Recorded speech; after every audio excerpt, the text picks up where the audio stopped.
In order to save the humans, the Grand Wizard must get to the new kid before the Drow Elves can manipulate his mind and use him to take the sacred relic from human hands. For whomever controls the stick controls the universe.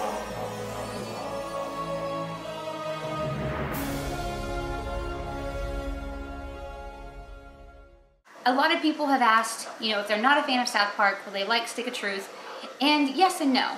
If you're not a fan because you just haven't seen that much stuff from South Park, or you're just not really, you don't know a whole lot about the characters and stuff, then yes, you will still be able to enjoy Stick of Truth. It's not just fan service. The jokes will still be funny. You might not get some of the little small detail jokes. That's for the hardcore fans.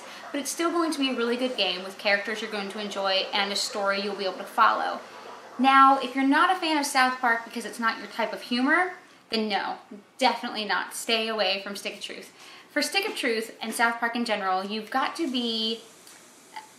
not be easily to offend. For the rest of my review, it is going to have many, many spoilers. If you haven't played the game yet, and from what I've already said and what you've already seen of the game, you're like, oh, this might be a game I would enjoy, then stay away from this, because some of the best parts of the game are things that you're not going to be expecting, and some of the best parts are things that are going to happen randomly, and I'm going to spoil those. So stay away from the rest of this review if you haven't played the game yet and you plan on it. So first off, what's South Park known for? South Park is known for its sense of humor, for being extremely, immature and gross and over the top and offensive. And South Park Stick of Truth does all of that, but even better. The movie is more, I would say, pushes more boundaries and more taboo than the show, because they can get away with more in the movie. This game takes every single episode of South Park and the movie, puts it together, and blends all the most offensive, most taboo moments, and then just laughs at them, basically. All right, just sit back and relax. We'll get that fuck trash taken right out of you. Here we go. The game is amazing, amazing. I love the topic, I love the topics. First 10 minutes of the game, you see a naked chick, you see a guy masturbating, and a guy humping a donkey. That's just the first 10 minutes. And even those 10 minutes, I was like, oh my god, I cannot believe they did that. Little did I know the things that were going to be coming later. How about like fighting aborted Nazi fetuses that are now zombies? What could have come into contact with it in the trash can of an abortion clinic? Oh my god.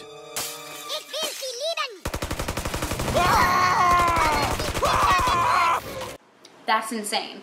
And the fact that they rappel from the ceiling on unsevered umbilical cords, even cooler. You climb up Mr. Slave's ass and battle things in there, and you find all sorts of fun things. I had some drinks, so putting a thermonuclear device up my ass wasn't completely out of the question. There's that whole level where there's the anal probes, and it's not just like, oh yeah, that guy got anal probes. They show you everything repeatedly. Jesus Christ! Oh, can we try the big silver one again? Oh. There's tons of religious jokes. I mean, one of the classes is a Jew, and you know what Cartman feels about Jews. Jew, huh? So I guess we'll never really be friends. A fighter has courage, honor, and the ability to kick fucking ass. A mage is like a wizard, only not as cool. A white thief? Never heard of one, but interesting. There's a lot of, religious jokes, political jokes. It just laughs in the face of everything that someone could hold dear, or anything that someone would say, I think things are funny until you cross that line. Stick of Truth, that line doesn't exist at all. That line is broken within the first 10 minutes.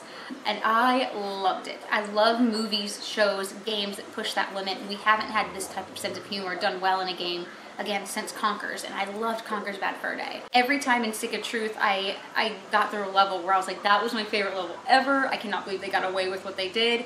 I would get to another level, and that would blow my mind. Like the level where your parents are doing it on the bed, and you fight a boss battle underneath your mom, who's on all fours because she's taking it from behind, and her boobs are flapping in the top of the screen while you're boss battling. And then one of the kind of, I guess, environment attacks that happen in that boss battle is your dad's balls swing into frame, and you have to like ninja or like Matrix jump away from them, and then he ends up teabagging you anyways with his completely naked, hairy, wrinkly balls. The game just knows no bounds, and I freaking adore it. Now, away from the actual humor of the game, is the gameplay. For me, you can have great scripts, great characters, great environments, but if the gameplay sucks, the whole game kind of crumbles apart. Stick of Truth's gameplay is actually really good too. I mean, these guys made a game feeling as if it's made by gamers who would want to play a South Park game. It's a true RPG, and you know I don't like turn-based, but the turn-based actually works because you are taking turns with your different party member and with the enemies, but it's all interactive. You do have different party members. You start off with Butters, Butters sucks at the beginning because he is really low power. He dies constantly. His power-up is cool though because he can heal you once per turn, but he gets more powerful later on when he unlocks Professor Chaos. My favorite party member was Kenny.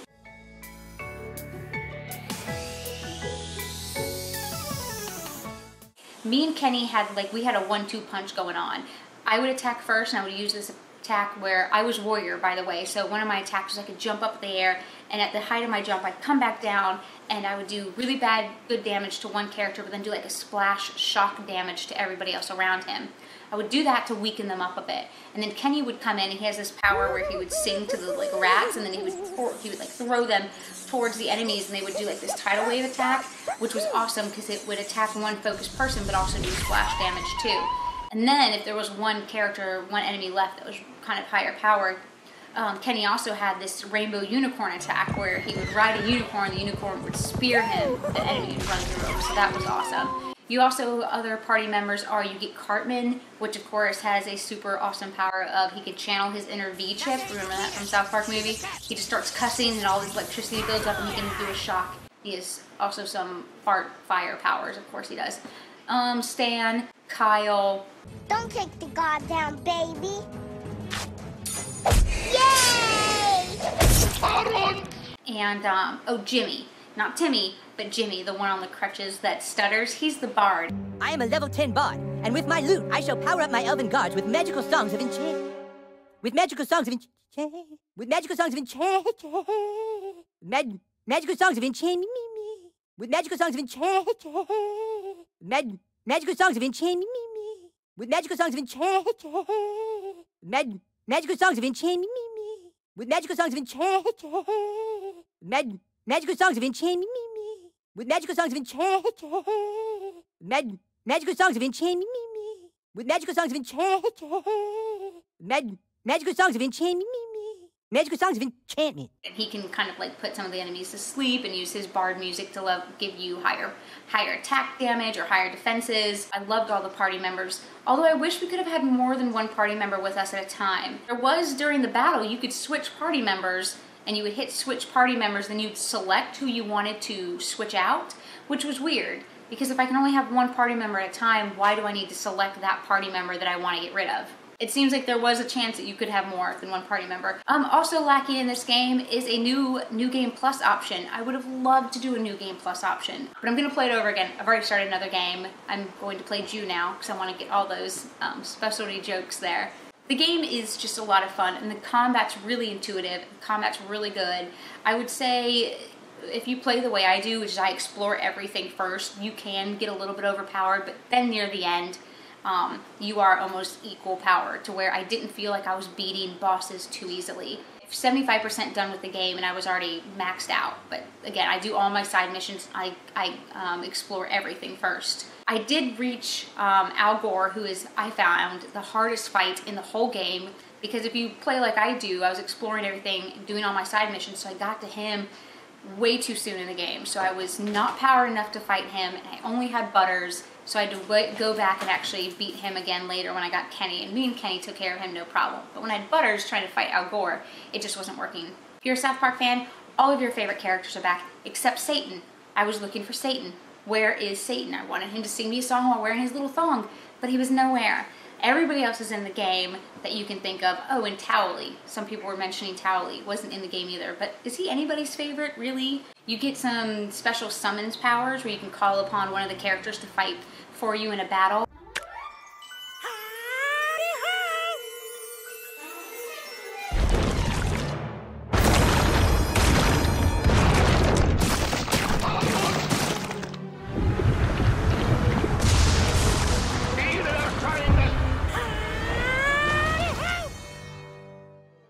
Mr. Slade was my favorite, of course. You could call upon him and you could tell him which enemy you want him to take out, and he would come on screen. He'd unzip his pants, pull him down, and then butt-ass naked, spread his legs, and then land on the enemy. Basically, he would eat them with his ass. Yeah, he was my favorite. Mr. Slade's always a good time. Even outside of combat though, the gameplay and the story and the map was really, really intuitive and really a lot of fun. A lot of collectibles for you guys out there that like to collect. I am a hoarder, I collect everything. So I went on a collecting, just frenzy collecting. You can collect weapons and gear and different like ways you can dress up your character, weapon strap-ons and equipment strap-ons that you can alter, like add 10 damage or add extra health to your character.